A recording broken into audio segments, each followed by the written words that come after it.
Bueno, primer bloque o segundo bloque en Zona Crítica. Estamos en vivo hasta las 22, o algunos segunditos antes de las 22. Vamos a ver si podemos tomar contacto con nuestro primer entrevistado, que es el investigador del CONICET, Ernesto Kaufmann, a quien ya hemos en más de una oportunidad molestado entre el 2021 y el año pasado. Pero bueno, nos gusta escucharlo porque es claro y porque además en su rol de investigador puede llevarnos a todos nosotros un poco más de claridad. Ernesto, buenas noches, gracias por conectarte. Hola, ¿qué tal? Buenas noches. Gracias a Gracias. ustedes por llamar. La primera, que es de formas y casi obligada. ¿Escuchaste el anuncio del presidente? ¿Qué te pareció si lo escuchaste? Mira, lo leí Ah, porque justo estaba haciendo otra cosa, no lo podía escuchar, pero leí todas las medidas y demás. Así que ¿qué te pareció? eh, ¿Qué te parece a priori? mir- me parece que son medidas imprescindibles, digamos, en este momento. Quizás creo que un poquito tardías. Yo creo que estas cosas deberían quizás haberse aplicado un poco antes para no llegar a esta situación. Pero sí, de todas formas sí, son imprescindibles. Creo que incluso faltan quizás más cosas, o sea, porque el nivel de contagios en el AMBA es impresionante. Y acá estamos en un camino similar, ¿no? Tampoco es que estamos mucho mejor, o sea, estamos simplemente un par de semanas atrás respecto de lo que está pasando en Buenos Aires. Ujú. La restricción de los encuentros sociales, me parece que ya no hay duda. Disciplina que consultes, disciplina que está de acuerdo que ahí, en esos encuentros, se generan los mayores niveles de contagio. Esto ustedes lo venían diciendo hace mucho tiempo. El año pasado, cuando nos enteramos que estaban analizando las curvas de contagio, y hoy por hoy ya casi no hay discusión sobre esta situación, Ernesto, ¿no? Sí, sobre todo cuando se producen en espacios en interiores, o sea, lo que se ha demostrado, lo que hemos aprendido, digamos, en este año, digamos, de pandemia, es que este es un virus que se transmite esencialmente por aire y por lo tanto el riesgo mayor es cuando uno está en lugares cerrados. Por eso los encuentros sociales en casas son una de las fuentes mayores de contagio porque uno está en un lugar cerrado, sin barbijo. Entonces, creo que uno de los o sea, lo que tendríamos que haber aprendido, que algunos lo implementamos, digamos, por conocer, es si nos tenemos que encontrar con alguien, encontrémonos al aire libre, con barbijo, y así el riesgo de contagiarse es bajísimo. Ujú. Eh, ¿Qué estás observando vos y tu grupo de trabajo sobre, digamos, la curva de contagios en Santa Fe, Gran Santa Fe? Tenemos el dato duro todos los días que refleja, que es una foto que está reflejando, en realidad una foto de hace 10 o 15 días atrás, el dato que se publica diariamente, y tenés el dato duro de los fallecidos también, que es un dato que está ahí reflejando el descenso o la meseta o la disparada de fallecimientos en ese sentido. Qué dice la curva, por decirlo de algún modo, de los últimos 15, 20 días, Ernesto? Bueno, o sea, lo que se ve en toda la provincia, principal, pero prácticamente se ve idéntico en Rosario, en Santa Fe y en otras localidades, es a partir de mediados de marzo. O sea, como si en mediados de marzo hubiera cambiado bruscamente la pendiente. Como si hubiera habido ahí algo que hizo que pasáramos, digamos, que aumente mucho el ritmo de contagios. O sea, no estamos hablando de la cantidad de casos, sino que de pronto se empezaron a multiplicar de otra forma los casos. Hubo un cambio, digamos, en la dinámica de la curva. Y eso se vio reflejado 10 días después. Y lo que estamos viendo ahora es, por ejemplo, que prácticamente cada 14 días, o sea, si dividimos el número de casos acumulado en los últimos 14 días por lo que hubo los 14 días anteriores, nos da un factor casi de 2. O sea, como que se están duplicando los contagios prácticamente cada 2 semanas. Entonces, eso habla, digamos, de un crecimiento muy, muy grande y que se da simultáneamente en Rosario, en Santa Fe, en el departamento de la capital en general, se ve en Rafaela lo mismo, o sea, es algo generalizado, claramente. Hablaste mediados de marzo, ahí podemos identificar dos momentos de posibilidad de turismo local. o de esparcimiento o de reunión social que, si bien la fecha no es para nada, digamos, una situación que lleve al festejo, tuviste un 24 de marzo a mitad de semana, que empalmó con el fin de semana, y tuviste además la fiesta de Pascua, la Semana Santa, que también posibilitó que el esparcimiento se desarrolle casi sin ningún tipo de control. ¿Atribuís estos dos momentos a ese aumento? Si fuera, ojalá fuera eso, pero me parece que no es eso. Porque si Ajá. fuera eso, eso sería un fenómeno puntual, como pasó con la fiesta de fin de año, ¿no? Que produjeron de mediados de diciembre hasta fines de diciembre, un aumento brusco a principios de enero, pero después inmediatamente bajó, porque Es fue un verdad. fenómeno puntual. Esto me parece que es otra cosa. O sea, claramente me parece que además empezó antes. O sea, empezó a haber más presencialidad, empezó a haber en el trabajo, en las escuelas, mucho más movimiento. O sea, el sistema educativo es algo que el presencial mueve muchísimo, el transporte público, Claro. transportes escolares, reuniones en la puerta, no necesariamente, además de las propias escuelas, digamos, hay todo, digamos, una cosa alrededor. Pero también en oficinas, comercios, o sea, hay todo, digamos, una vuelta, como una situación de aparente normalidad empezamos a vivir de pronto a partir de marzo, y creo que es eso uno de los factores. Hay otros factores más que posiblemente que ya empiece a haber pérdida de inmunidad en quienes estuvieron contagiados, ya sea por el paso del tiempo, como por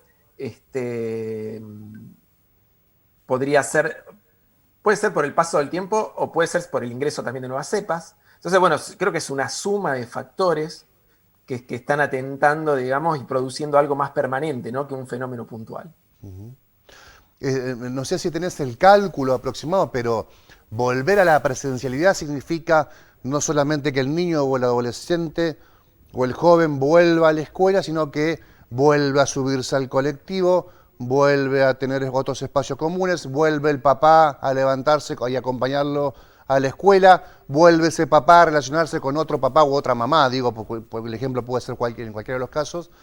Y ahí, digamos, no es solamente el alumno el que se moviliza a su alrededor familiares, amigos, otras personas que están en la calle nuevamente, que están en situaciones de compartir espacios nuevamente. La escuela, ¿ha sido motivo para tu grupo, para el CONICET, de bajarle la lupa, por lo menos en estos primeros momentos, a ver cómo repercutió esa presencialidad? Algo recién intentabas explicar desde este lugar, ¿no? De la vuelta a la presencialidad en las escuelas, podría tenerse ahí un dato, ¿no? También.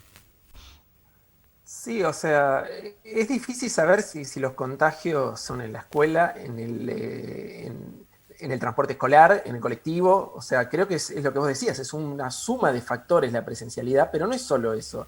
Es también, los chicos también volvieron a actividades presenciales en muchísimas otras cosas. O sea, es como que, y además es un sector que no estaba, que todo el año pasado no había estado expuesto al virus, entonces hay muy poca inmunidad, digamos, ahí, y posiblemente esté relacionado de alguna forma, sea un factor más. No estamos diciendo que es el único, ni mucho Ajá. menos. Hay Sí, muchos sí. factores, yo creo que eso es un factor más, que no hay que ignorarlo. Una cosa que también miraba es que en la provincia de Santa Fe, a partir, digamos, justamente de mediados de marzo, pasó, digamos, de la incidencia en los chicos, ¿no? De edad escolar, en los contagios, pasaron de representar alrededor del 2% de los contagios a cerca del 3% de los contagios. O 13. sea, 3, 3. del Del 2 2 al al 3. 3. O sea, Ajá. aumentó un 50% Sí, de claro, su sí, sí. incidencia en los contagios. Entonces, eso, digamos, otra vez, puede explicarse de muchísimas formas. ¿No? No necesariamente es la escuela, pero tampoco se puede descartar que sea la escuela. O la escuela o todo lo. No hablo de la escuela como la institución, el aula, ¿no? Me refiero a la presencialidad con todo lo que implica. Ernesto, ¿cuándo podríamos tener un panorama de la eficacia de estas medidas? ¿Crees que para allá, para el 30 de abril, principio de mayo, ahí se podría evaluar esa fotografía y mirar hacia atrás a ver el resultado de todos estos anuncios? Yo creo que estos anuncios, si son efectivos, van a tener efecto en el AMBA. Eso es una primera cuestión. O sea, acá no, hay que ver qué decisiones se toman acá a nivel local. Por supuesto, cuando se toman medidas suelen tener efecto 10, 15 días después. Yo creo que acá vamos a, por lo menos lo que muestran, digamos, los modelos que usamos, es que vamos a seguir con un aumento grande de casos, salvo que hayan hecho algún efecto, ¿no? Esta restricción nocturna, ¿no? A partir de las 12 de la noche que tenemos. Pero yo soy bastante cauteloso respecto a qué tanto efecto pueden llegar a tener. Algún efecto seguramente van a tener, vamos a ver cuánto es. ¿Y qué Pero medida, sin duda vamos a un crecimiento. Sí.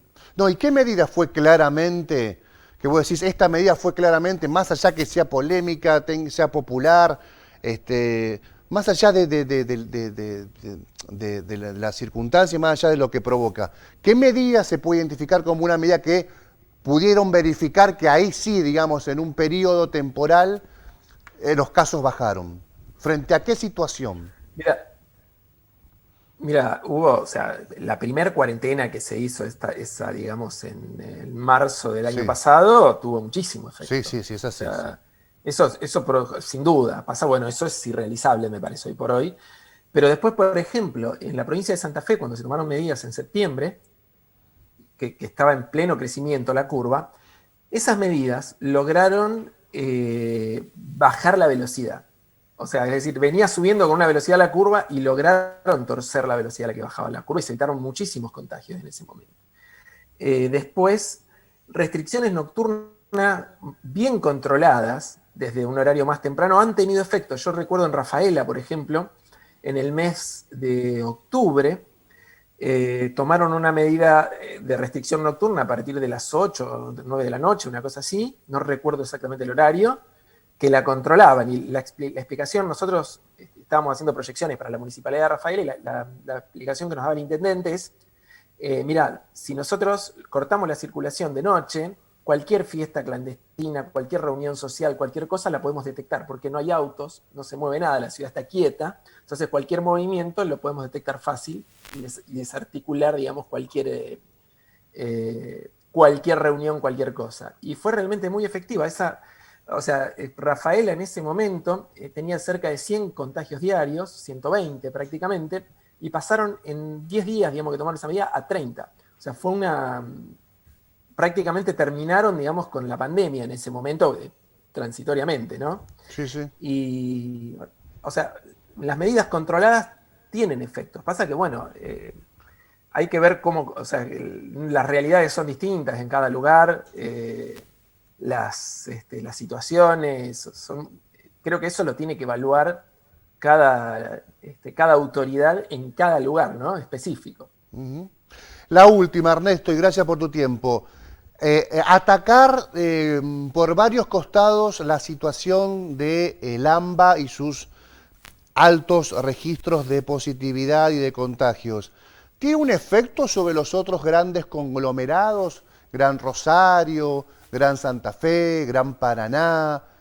¿Puede llegar a tener algún efecto o es solamente trabajar sobre esa cápsula, sobre ese conglomerado, sin que eso implique tener que impacte sobre otras grandes urbes que estén cercanas? O sea, a priori, o sea, cada de los lugares ahora ya tienen su propia dinámica. O sea, no es que acá están creciendo los casos porque hay casos en el AMBA. Están creciendo los casos en la provincia de Santa Fe porque se está contagiando la gente de la provincia. Claro, sí. O sea, no es una importación de casos, no es que estamos recibiendo casos del AMBA y Exacto, por exacto, eso sí, sí. crece. Está claro. Pero puede llegar a tener un efecto rebote a nivel mediático. O sea, nosotros vivimos la realidad de Buenos Aires, aunque vivamos en Santa Fe. En todo momento. Entonces, el hecho de ver que la gente está restringida ya y que tienen las actividades restringidas y que ahí está pasando, ver todo lo que está pasando en el AMBA, que es lo que muestra la televisión. Nosotros, o sea, bueno, justamente estamos hablando ahora en un canal local, pero sabemos que el grueso de la audiencia mira la televisión de Buenos Aires. Entonces, por ahí tomar conciencia de lo que pasa en el AMBA es algo que podría ayudar pero a un nivel comunicacional, ¿no? En la gente. No es porque vamos a recibir menos infectados y eso nos va a cambiar la dinámica.